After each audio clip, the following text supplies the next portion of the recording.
ನಮಸ್ತೆ ಸ್ನೇಹಿತರೆ, ಶಕ್ತಿ ಚಾನಲ್ಗೆ ಸ್ವಾಗತ. ಹೇಗಿದ್ದೀರಾ ನೀವೆಲ್ಲರೂ ಚೆನ್ನಾಗಿದ್ದೀರಾ ಅಂತ ನಾನು ಭಾವಿಸ್ತೀನಿ.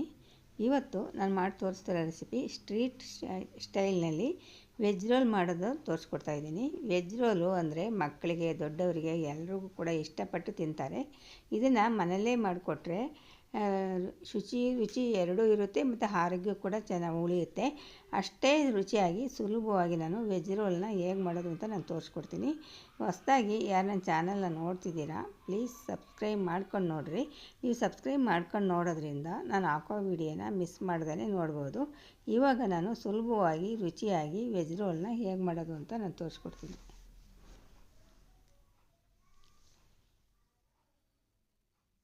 ರೋಲ್ ಶೀಟ್ ಮಾಡೋದಕ್ಕೆ ಹಿಟ್ಟನ್ನು ಕಲಿಸ್ಕೊಳ್ಳೋದನ್ನ ತೋರಿಸ್ತೀನಿ ನಾನಿವಾಗ. ಈಗ ಒಂದು ಪಾತ್ರೆ ತೊಗೊಂಡಿದ್ದೀನಿ. ಆ ಪಾತ್ರೆಗೆ 1 ಕಪ್ಪು ಮೈದಾ ಹಾಕ್ತಾಯಿದ್ದೀನಿ. ಇನ್ನೊಂದು ಕಪ್ಪು ಕಾರ್ನ್ ಫ್ಲೋರ್ ಹಾಕ್ತಾಯಿದ್ದೀನಿ. ಸಮ ಪ್ರಮಾಣದಲ್ಲಿ ಹಾಕಬೇಕು. ಇವಾಗ ಒಂದು ಸ್ವಲ್ಪ ಉಪ್ಪು ಹಾಕ್ತೀನಿ.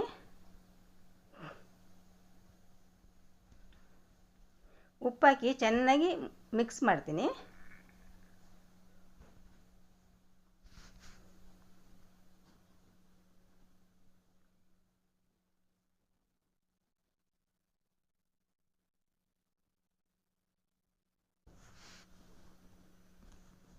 ಇವಾಗ ಚೆನ್ನಾಗಿ ಮಿಕ್ಸ್ ಮಾಡಿದ ಮೇಲೆ ಸ್ವಲ್ಪನೇ ನೀರು ಹಾಕ್ಕೊಂಡು ಕಲಿಸ್ತೀನಿ. ಗಂಟಿಲ್ಲದ ಥರ ಸ್ವಲ್ಪನೇ ನೀರು ಹಾಕ್ಕೊಂಡು ಕಲಿಸ್ಬೇಕು.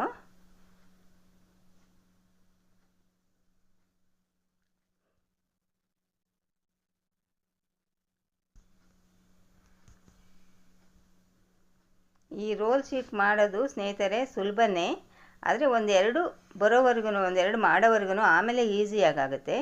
ಈಸಿಯಾಗಿ ರೋಲ್ ಶೀಟ್ ಮಾಡ್ಬೋದು. ನೋಡಿ, ಈ ಥರ ಚೆನ್ನಾಗಿ ಕಲಿಸ್ಬೇಕು. ಸ್ವಲ್ಪನೇ ನೀರು ಹಾಕ್ಕೊಂಡು ಗಂಟಿಲ್ಲದೆ ಈ ಥರ ಚೆನ್ನಾಗಿ ಕಲಿಸ್ಬೇಕು.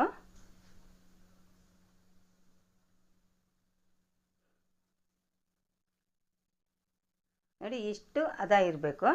ನಾವು ರೋಲ್ ಶೀಟ್ ಮಾಡೋಕ್ಕೆ ಇಷ್ಟು ಹದ ಇರಬೇಕು, ಇಷ್ಟು ಗಟ್ಟಿ ಇರಬೇಕು. ಇವಾಗ ಇದನ್ನು ಒಂದು ಪಕ್ಕಕ್ಕೆ ಇಡೋಣ. ಇದು ರೆಡಿ ಆಯಿತು. ರೋಲ್ ಶೀಟ್ ಮಾಡೋಕ್ಕೆ ಹಿಟ್ಟು ರೆಡಿ ಆಯಿತು. ಇವಾಗ ನಾವು ಪಲ್ಯ ಮಾಡೋಣ. ಪಲ್ಯ ಮಾಡೋಕ್ಕೆ ಒಂದು ಬಾಣಲಿ ಇಟ್ಟಿದ್ದೀನಿ. ಬಾಣಲಿಗೆ ಒಂದು 3 ಸ್ಪೂನ್ ಎಣ್ಣೆ ಹಾಕಿದ್ದೀನಿ. 1 ಗೆಡ್ಡೆ ಬೆಳ್ಳುಳ್ಳಿನ ಈ ಥರ ಸಣ್ಣದಾಗಿ ಹೆಚ್ಚಿಟ್ಕೊಂಡಿದ್ದೆ, ಅದನ್ನು ಹಾಕಿದ್ದೀನಿ. ಅದನ್ನು ಹಾಕಿ ಸ್ವಲ್ಪ ಫ್ರೈ ಮಾಡ್ತೀನಿ. ಮೆಣಸಿನ್ಕಾಯಿನ ಒಂದು 6 ಮೆಣಸಿನ್ಕಾಯಿನ ಈ ಥರ ಸಣ್ಣದಾಗಿ ಹೆಚ್ಚಿಟ್ಕೊಂಡಿದ್ದೆ, ಅದನ್ನು ಹಾಕಿ ಮಿಕ್ಸ್ ಮಾಡ್ತೀನಿ.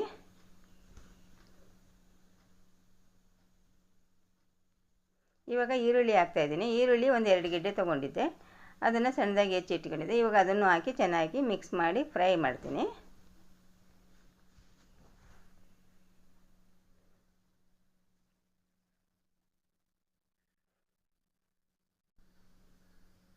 ಇವಾಗ ಈರುಳ್ಳಿ ಸ್ವಲ್ಪ ಮೆತ್ತಗಾಗಿದೆ. ಇವಾಗ ನಾನು ಬೀನ್ಸ್ ಹುರುಳಿಕಾಯಿನ ಸೇರಿಸ್ತಾ ಇದ್ದೀನಿ. ಇದು ಒಂದು 200 ಗ್ರಾಮ್ ಇತ್ತು ಹುರುಳಿಕಾಯಿ. ಅದನ್ನು ಸಣ್ಣದಾಗಿ ಹೆಚ್ಚಿಟ್ಕೊಂಡಿದ್ದು ಅದನ್ನು ಕೂಡ ಹಾಕಿ, ಇವಾಗ ಸ್ವೀಟ್ ಕಾರ್ನ್ ಅದನ್ನು ಕೂಡ ಹಾಕಿ ಮಿಕ್ಸ್ ಮಾಡ್ತಾಯಿದ್ದೀನಿ. ಹುರುಳಿಕಾಯಿ, ಸ್ವೀಟ್ ಕಾರ್ನ್, ಇವಾಗ ದಪ್ಪ ಮೆಣಸಿನ್ಕಾಯಿ, ಅದು ಒಂದು ದಪ್ಪ ಮೆಣಸಿನ್ಕಾಯಿ. ಇವಾಗ ಕ್ಯಾರೆಟು ತುರಿದಿಟ್ಟಿದ್ದೆ, ಅದು ಹಾಕಿ ಎಲ್ಲ ತರಕಾರಿನೂ ಹಾಕಿ ಚೆನ್ನಾಗಿ ಮಿಕ್ಸ್ ಮಾಡ್ತೀನಿ.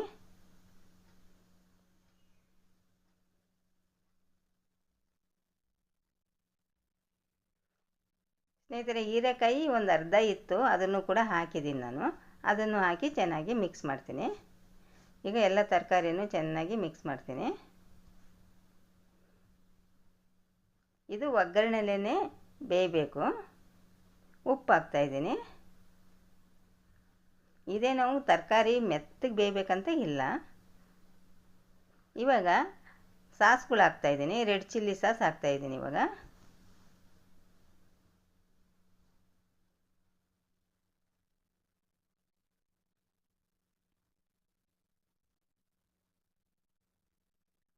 ಇವಾಗ ಸೋಯಾ ಸಾಸ್ ಹಾಕ್ತಾಯಿದ್ದೀನಿ.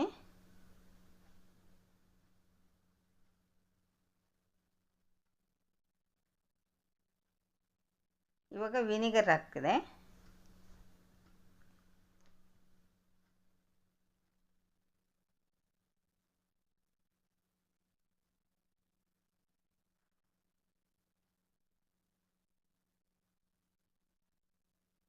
ಇವಾಗ ಟೊಮೆಟೊ ಸಾಸ್ ಹಾಕ್ತಾಯಿದ್ದೀನಿ.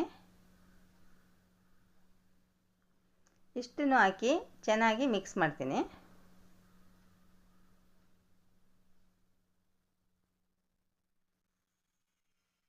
Soya sauce, chilli sauce, vinegar, tomato sauce ಇಷ್ಟನ್ನು ಹಾಕಿ ಇವಾಗ ತರಕಾರಿ ಜೊತೆ ಚೆನ್ನಾಗಿ ಮಿಕ್ಸ್ ಮಾಡ್ತೀನಿ.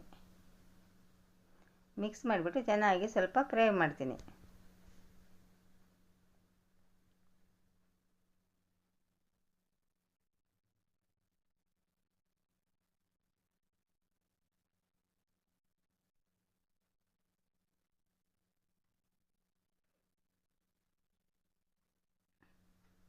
ಇವಾಗ ನೋಡಿ ಪಲ್ಯ ರೆಡಿ ಆಯಿತು.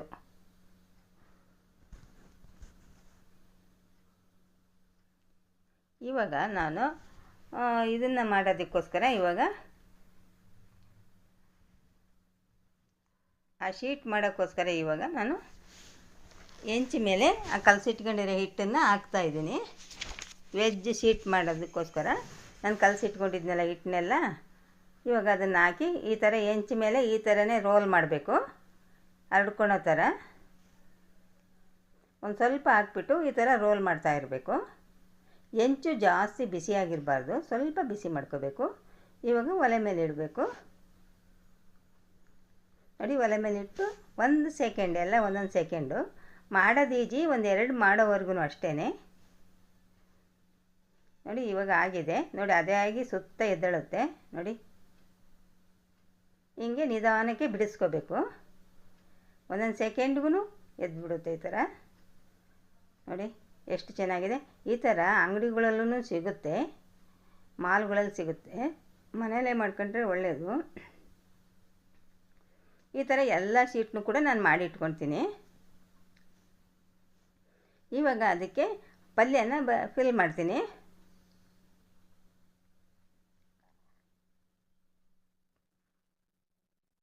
ನೋಡಿ ನಾನು ಹೇಗೆ ಮಾಡ್ತಾಯಿದ್ದೀನಿ ಆ ಥರ ಮಾಡಬೇಕು. ಸುತ್ತ ಕಾರ್ನ್ ಫ್ಲೋರ್ನ ಮೈದಾ ಹಿಟ್ಟಾದರೂ ಸರಿ, ಮೈದಾ ಹಿಟ್ಟಾದ್ರೂ ಸರಿ, ಕಾರ್ನ್ ಫ್ಲೋರ್ ಸರಿ, ಸ್ವಲ್ಪ ಕಲಿಸ್ಕೊಂಡು ಈ ಥರ ಅಂಟು ಬರೋಕ್ಕೆ, ಅದನ್ನು ಬಿಟ್ಕೊಂಡಂಗೆ ಅಂಟು ಬರೋಕ್ಕೆ ಈ ಥರ ಸುತ್ತ ಸವರಬೇಕು. ಬೈಂಡಿಂಗು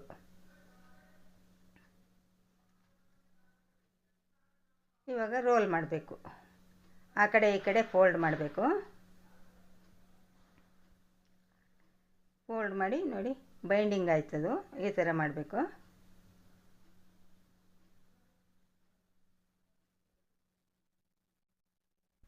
ನೋಡಿ ರೆಡಿ ಆಯಿತು.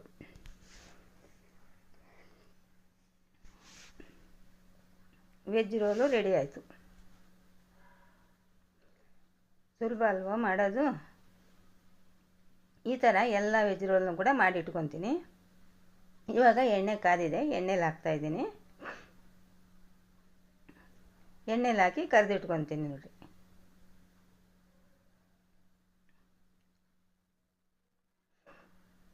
ನಾವು ಸ್ವಲ್ಪ ಎಣ್ಣೆ ಬಾಣಲೆಯಲ್ಲಿ ಇಟ್ಕೊಳೋದ್ರಿಂದ ಸ್ವಲ್ಪ ಎರಡೆರಡೆ ಹಾಕಬೇಕಾಗುತ್ತೆ. ಈ ಥರ ನೋಡಿ ರೆಡಿ ಆಯಿತು. ಈ ವಿಡಿಯೋ ನಿಮಗೆ ಇಷ್ಟವಾದರೆ ಒಂದು ಲೈಕ್ ಕೊಡಿ, ಶೇರ್ ಮಾಡಿ, ನನ್ನ ಚಾನಲ್ಗೆ ಸಬ್ಸ್ಕ್ರೈಬ್ ಆಗಿ.